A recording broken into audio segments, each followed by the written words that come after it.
Tu te poses des questions sur la masturbation. Est-ce que c'est normal? Quelle est la bonne fréquence? Pourquoi on en a envie? Et surtout, est-ce que moi je suis normal si je me masturbe toute la journée ou pas? Je te rassure, tu n'es pas le seul.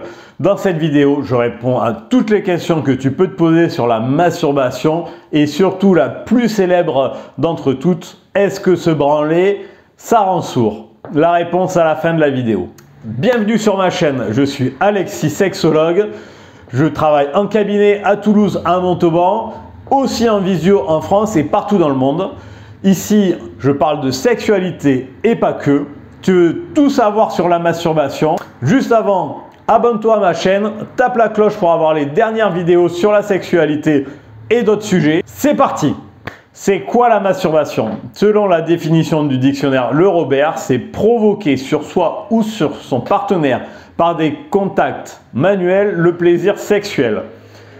On peut parler également d'onanisme, c'est un synonyme, sauf que l'onanisme, c'est un plaisir sexuel individuel.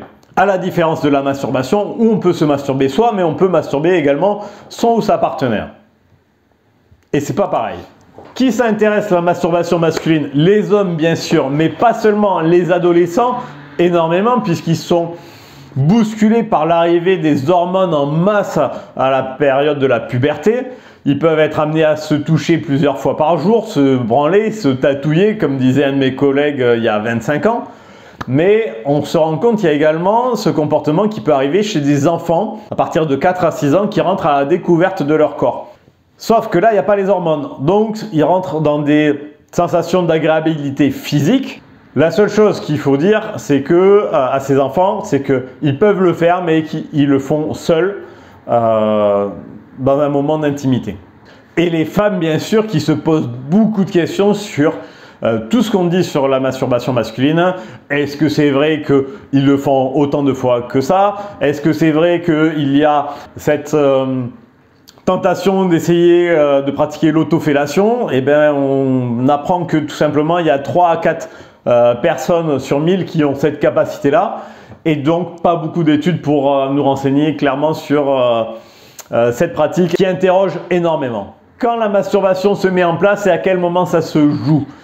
Effectivement, même si j'ai pu dire que ça pouvait arriver chez les enfants entre 4 et 6 ans, principalement c'est à l'adolescence avec l'apparition de sécrétions d'hormones, la transformation du corps à l'approche de la puberté. Et on va parler notamment de cette première manifestation, de la première éjaculation qu'on nomme éjacularche. Donc les hommes, les garçons qui sont en train de se transformer vont rentrer à la découverte de leur corps, vont éprouver une sensation physique, mais surtout, il faut comprendre qu'on est tous programmés, comme toutes les espèces animales, pour se reproduire. Donc, ce qui nous amène à avoir des comportements de sexualité. Le comportement de sexualité va s'exprimer dans toutes les dimensions possibles, dans toutes les sphères que l'on va pouvoir investiguer. Et donc, il y a la connaissance de son corps, mais aussi la connaissance, la découverte du corps de l'autre, le rapport sexuel avec l'autre. Et là-dedans, on trouve également la masturbation, le rapport à soi et au plaisir individuel. Voilà pourquoi ça se met en place et comment ça se met en place. Il faut comprendre que c'est quelque chose de complètement naturel, donc, puisque on le retrouve chez tous les hommes, chez toutes les femmes, mais aussi dans l'espèce animale. Tous les mammifères se masturbent, c'est tout simplement la nature. Donc, les hommes qui se sentent complexés par ce type de comportement, détendez-vous, c'est normal, c'est naturel. Et si votre femme vous pose une question ou vous fait la remarque, tu as un problème, il faut que tu te fasses soigner, vous pouvez tout simplement leur dire de venir regarder la vidéo. Il y aura sûrement des éléments qui vont pouvoir éclairer leur compréhension. Quels sont les effets recherchés dans la masturbation? En gros, pourquoi on va se masturber? On va se masturber pour plusieurs raisons principales. Le numéro 1, c'est une recherche anti-stress. Pourquoi? Parce qu'avec la masturbation, il y a souvent éjaculation et souvent orgasme qui est donc associé au déclenchement des hormones endorphines. Endorphine, hormone du bien-être, également dopamine, hormone de la récompense. Tout simplement, le fait d'avoir sécrété ce type d'hormone va pouvoir faire redescendre le niveau de stress conjoncturel, puisque le stress c'est composé. Le stress a deux composantes, une composante structurelle et une composante conjoncturelle. Et quand il y a un débordement, c'est tout simplement quand la coupe est pleine et que le stress conjoncturel va déborder. Et la masturbation, ça aide à faire diminuer le stress conjoncturel. Raison numéro 2, c'est parce que ça permet de trouver le sommeil. Il y a énormément de personnes qui ont du mal à trouver le sommeil, qui vont avoir, pour les mêmes effets liés à la production de ces hormones, un sentiment de détente, de relâchement. Et c'est cette détente, c'est ce relâchement, cet apaisement qui va permettre à la personne de se sentir tout simplement relâché, apaisé, prêt à s'endormir. Raison numéro 3, c'est pour combler le vide. Tout simplement, quelqu'un qui s'ennuie, il va pouvoir avoir envie de se masturber parce que ça va l'occuper pendant un moment. C'est quelque chose d'agréable. On peut laisser place à son imaginaire, aller à la rencontre de personnes sur lesquelles on fantasme. Tout simplement, c'est cool. Ça produit les effets toujours positifs liés aux hormones. Et pendant ce temps-là, on ne se demande pas qu'est-ce qu'on va faire de sa vie, où est-ce qu'on traîne ses guêtres, etc., etc. Du coup, c'est cool de se masturber et comme ça, après, on a l'esprit un peu libéré, on se sent bien. La quatrième raison, c'est parce qu'on va apprendre à se connaître. On va pouvoir maîtriser son éjaculation. Et comment? En faisant connaissance avec son corps, mais également, surtout, avec le point de non-retour. Le point de non-retour, c'est au moment où on se dit paf paf et c'est parti, je ne peux plus rien faire, même si j'arrête, je vais éjaculer. Donc apprendre à connaître son point de non-retour, ça permet d'apprendre à fonctionner correctement soi-même et du coup, si on apprend à fonctionner correctement soi-même, il y a des chances que le fonctionnement à deux se passe encore mieux. Cinquième raison, c'est le fait de prendre soin de sa prostate. Pendant longtemps, on a cru à tort que pouvait y avoir des risques de cancer. En fait, non. Le fait de éjaculer, ça va stimuler la prostate et ça va lui permettre de travailler correctement et donc d'avoir une action préventive en termes de lutte contre le cancer de la prostate. 21 éjaculations par mois, ce serait le nombre d'éjaculations nécessaires pour prévenir correctement, efficacement de l'apparition d'un cancer de la prostate. On arrête quand de se masturber?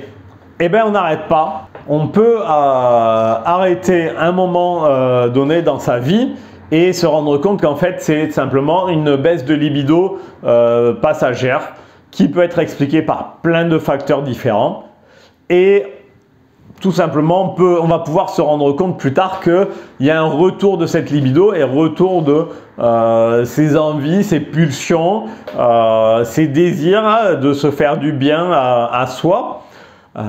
Et il y a des personnes qui peuvent consulter à un moment donné, voilà, je crois que c'est fini, et revenir plus tard en cabinet et me dire, en fait non, c'est revenu spontanément plus tard, et du coup ça continue. Comment bien se masturber? Là, il n'y a pas de recette miracle, pas de vérité universelle. La bonne façon de se masturber, c'est celle qui nous donne du plaisir.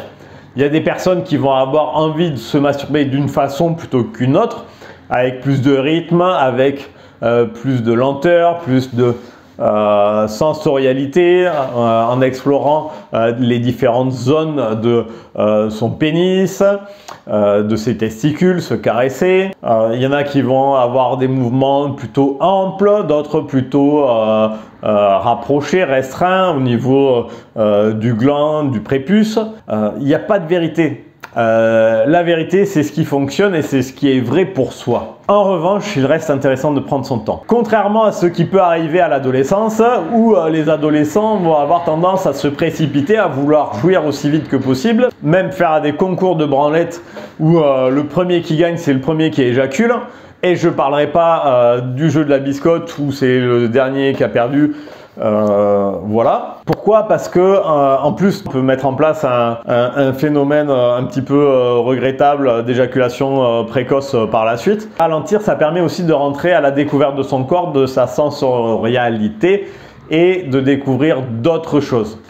Également d'avoir plus conscience du ressenti de l'orgasme lorsqu'il va apparaître. Donc vous faites comme vous voulez, mais à un moment donné, c'est bien de se donner du choix et d'aller vite quand on a envie d'aller vite et de s'autoriser à aller plus lentement pour découvrir autre chose. Les mises en garde, il y a bien des effets positifs et j'en ai parlé jusqu'à maintenant. Pourtant, il peut y avoir des inconvénients ou des risques dans la mise en place d'un comportement addictif ou la création d'un ancrage, la mise en place d'un ancrage. On a vu qu'il y avait des effets positifs sur le stress, le sommeil. Quelqu'un qui va avoir recours à la masturbation à chaque fois pour pouvoir lutter contre ce stress ou pour pouvoir s'endormir va créer une ressource dont il va dépendre. Ça peut se traduire dans la mise en place d'un ancrage dont on ne peut pas se passer et contribuer donc à l'installation d'une addiction. Si je ne peux pas m'endormir sans me masturber, ça veut dire qu'il y a une dépendance qui se met en place. Si je ne gère mon stress que par la masturbation, ça veut dire qu'il y a également une dépendance qui se met en place. Si le comportement est répétitif, ça veut dire qu'il y a un déséquilibre qui s'installe dans le fonctionnement du circuit récompense. Et ça, j'en ai déjà parlé dans ma vidéo sur l'addiction au porno. Le risque également est de surinvestir cette sexualité qui est individuelle, personnelle, au risque de ne plus avoir envie d'une sexualité conjugale. Tout simplement parce que la personne aurait un avantage, celui de ne pas rentrer en relation intime avec son ou sa partenaire parce qu'il n'aime pas ce qui se passe, parce que il y a quelque chose dans sa vie qui ne se passe pas bien et donc il n'a plus envie de faire l'amour ou de coucher avec et du coup il va s'enfermer dans la sexualité masturbatoire à tel point qu'après il n'aura plus d'envie, plus de désir. Et là, il y a un enfermement dans un comportement, donc ça devient problématique et la solution c'est non pas de s'enfermer là-dedans mais plutôt de communiquer et de mettre en place des solutions pour retrouver une sexualité de couple harmonieuse. Je l'ai promis, la réponse à la question que tout le monde se pose, est-ce que se masturber ça rend sourd? Eh bien non.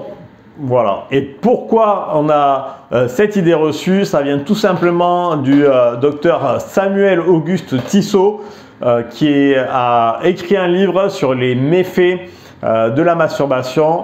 En fait, dans ses observations, il a tout simplement mal identifié le fonctionnement qui se produisait lors d'un orgasme avec la production des hormones dont j'ai parlé. Et au cours de cette production des hormones, il peut y avoir un léger bourdonnement qui se produit et c'est ce bourdonnement qui lui a fait conclure que la masturbation, ça rendait sourd. La masturbation ne rend pas sourd, elle ne provoque pas d'acné, elle ne rend pas idiot. Tout ça, c'est des idées reçues qui sont apparues au XVIIIe siècle et avant, au Moyen-Âge, la masturbation était quelque chose de beaucoup moins tabou. C'était quelque chose dont on pouvait plaisanter avec. En conclusion, se masturber, c'est naturel.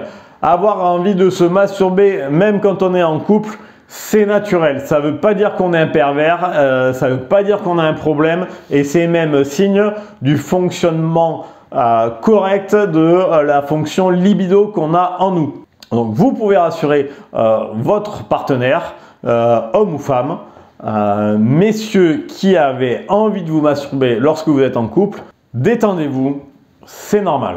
Les enfants peuvent se masturber, c'est normal, c'est naturel. La seule chose à leur faire retenir, c'est qu'ils peuvent le faire uniquement lorsqu'ils sont seuls, c'est quelque chose qui leur appartient, c'est quelque chose de personnel, d'intime et personne n'a interféré dans cette activité-là. Ni les parents, ni les frères et sœurs, ni personne.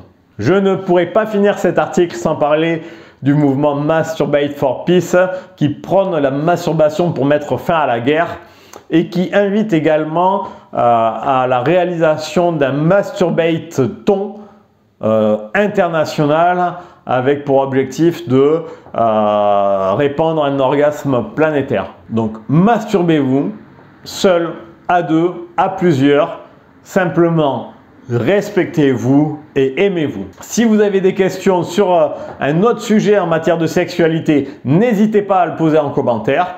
Vous pouvez vous abonner à cette chaîne et toper la cloche si vous ne l'avez pas fait au début de cette vidéo. Et je vous invite à voir mes autres vidéos, soit sur le point P, soit sur l'éjaculation féminine et la femme fontaine. Je vous dis à bientôt. Ciao!